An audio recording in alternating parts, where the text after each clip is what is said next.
guys, today I got for you a little update on some brand new perfume releases from 2023, so keep on watching to find out which of them are must-tries and which of them you can easily skip. But before we get started, make sure to subscribe to my channel and please give this video a huge thumbs up. And after you're done with that, we can get started.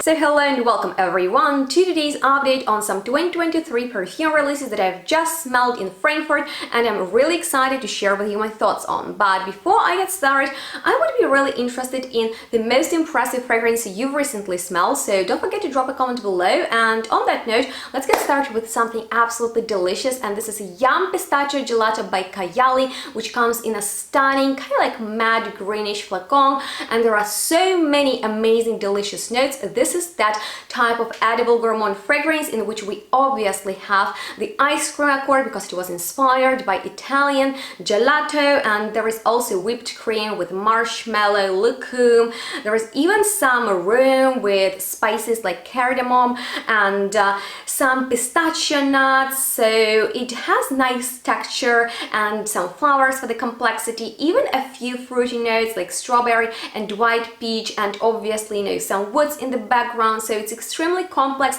at the same time very easygoing, enjoyable type of gourmand fragrance. And since sweet fragrances are always complimenting, I highly recommend you to check it out for the summertime because it is not too intense. At the same time, it makes you feel really good without all the calories. So this is one of the greatest sweet gourmands for the summertime that is already on my wish list, and I really want it myself. But the next fragrance is amazing as well, and I was really impressed by this new release by Alisab that's called Elixir, because we don't have the typical white flowers like tuberose and orange blossom in here, although they've been trending for a couple of years now. In here we have iris, and it's one of my most favorite notes, and it feels dry and dusty in here, so it immediately reminded me of my all-time favorite lipstick On that is unfortunately discontinued now. And in case you like it, I highly recommend you to check out Elixir because it really stands out among so many other modern designer fragrances. There is beautiful ambery base with notes of myrrh and benzoin, so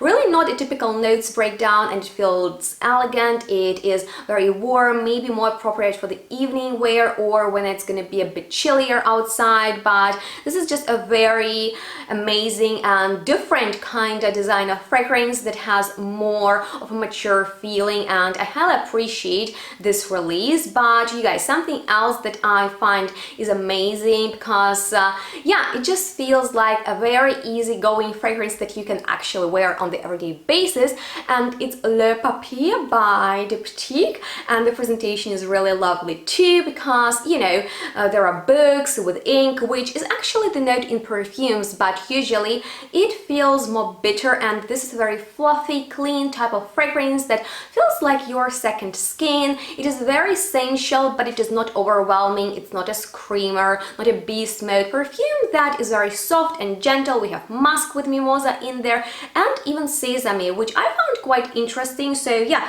this is a very lovely fragrance, and I find it's gonna be nice for those really warm days when you don't want a heavy fragrance. But there is another awesome release for the hot summer days, and it is actually something that is very pricey and I kind of like, but I immediately got reminded of another perfume that is way more affordable, and I'll be telling you about it. But first, let's discuss Aquamedia that really jumped at me in the shop with the vibrant green bottle. And you guys, it also smells green because believe it or not, but we have a very lemony and very refreshing, tingly, even sourish opening, and that's because we have the note of verbena in here. And you guys, maybe perfumers feel that it might be a bit dated these days, but it's not a common green note in perfumes nowadays, and I don't know why. So let me know how you feel about verbena in here. It is lemony, it is very green, leafy. There is also fennel with matcha tea, and you know how I feel about it, right? I love matcha tea. I enjoy it in bubble tea with some brown sugar tapioca, but in here we also have like this muted floralcy, and it just feels like an iced tea with lots of slices of lemon that when you bite in are really sour and refreshing. So this is a lovely fragrance, but I immediately thought of something way more inexpensive that was also created by the same perfumer, Coeur de Lion, but way back in the days for Elizabeth Arden, and that's their classic green tea. Even I used to wear in high school when it got really hot in Ukraine. It was just such an easy grab because it's inoffensive, it refreshes you, it stays clean, and it has this very nice iced tea sort of scent. So in case you are not the biggest fan of Maison Francis Coeur de Lion as a brand, maybe it's not your favorite, maybe you can't afford this perfume, but you really want something similar, just check out the classy and timeless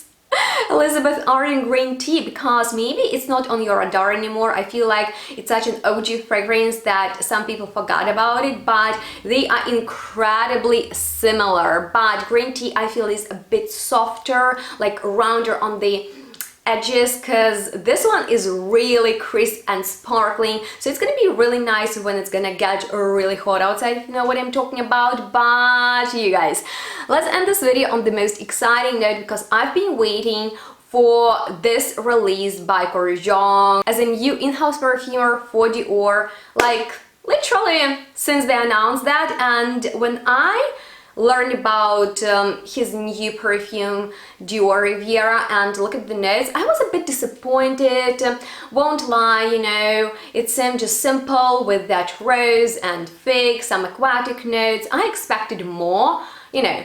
And so today I smelled it, and my first impression was, this is lovely. This is so effortless fragrance that you can easily wear during warmer days, very casually, kind of like with a clean, crisp white shirt like this. By the way, it is from my recent try-on haul, and in case you missed it and you like fashion, definitely check it out. The link as well as other helpful information will be down below in the description box. But getting back to this fragrance, the note of fig really feels quite creamy and sunny to me. It is not too green.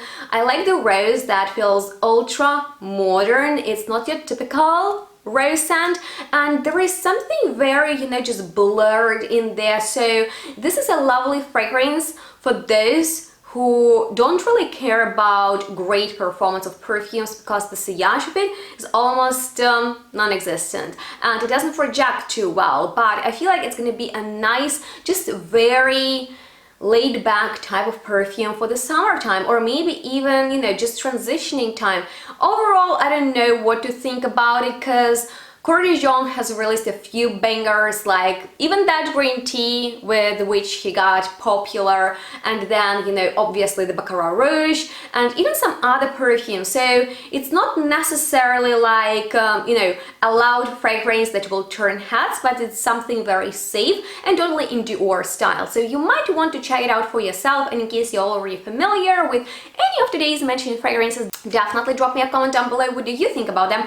But I also wanted to just, you know, briefly share with you my thoughts on the brand new limited edition by Jo Malone. And you know, I'm a sucker for those collections, and I really want to get this Highlands one because the bottle designs are just to die for, and the scents are really lovely. Sometimes there are hits and misses for me, but all four are quite lovely. And the one that's my favorite because it was so powdery is actually with the note of heliotrope that I got right away in the opening, because there is something cosmetic about this fragrance, you know, and some woody and powdery nuances that are coming from Oris. And the base note, I believe it's oak wood, which is not necessarily a typical one, but there is violet leaf in the opening, so it has a bit of Guerlain vibe, and you know, I like that style. So yeah, this is the one that I liked a lot. That was the first one that I was like, wow, I need it. Something else that felt really nice was, I believe, Melancholy Thistle, because it was like a floral and fresh type of perfume. It wasn't like too something, you know, so it was just like a perfect and very well blended type of scent. I even like the citrusy one, Wild Alkalia, because although it's like aromatic, green, citrusy type of fragrance, it didn't feel too scratchy as some Jo Malone's can be, but I was most surprised by Highland Heather because there are pretty masculine notes in there.